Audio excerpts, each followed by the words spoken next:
I'm in Germany and there are a lot of things here that are new to me. So I'm going to try making pasta using ChatGPT on my phone without Googling anything.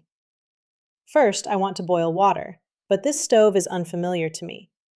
I could try to Google this, but I'd have to sort through the results to find what I need.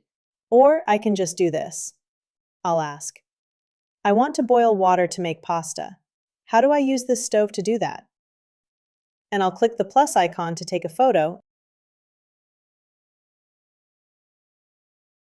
and then tap the arrow icon to send the prompt. Now it's telling me exactly what to do with step-by-step instructions for turning the stove on with icon references.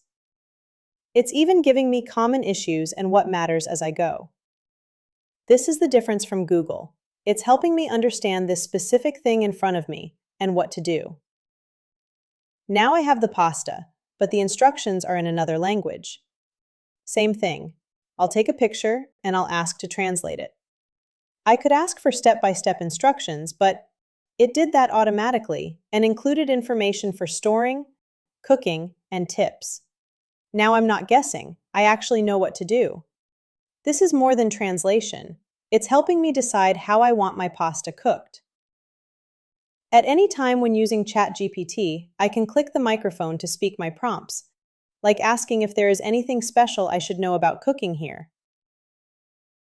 It is giving me a list of items like induction being common, and how pasta cooking times are often shorter here because ingredients vary from the US.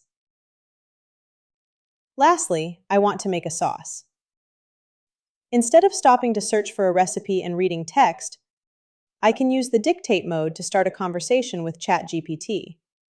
To do this, I tap the dictate icon, and when I see the listening indicator, I ask it to give me step-by-step instructions, one at a time, to walk me through making the sauce. Asking for it to do this one step at a time ensures that I'm able to do each step at my own pace, and then continue the conversation when I'm ready for the next step. This is where things shift from getting answers to actually thinking things through with voice commands. So instead of stopping to search every step, I can just keep moving and ask as I go. And if I do not have an ingredient or want to change something, I can ask for an alternative in the moment. This is what makes ChatGPT on your phone so useful.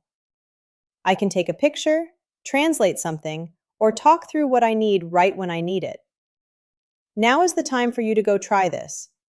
Install ChatGPT on your phone and take pictures, or use voice and dictate options to interpret, translate, or talk to a thinking partner. If you want more practical ways to use AI like this, I share more step-by-step videos here on my channel. I'm Jeanette from GeekSpeak Translator. I love to simplify AI so you can move beyond the hype and use it intentionally.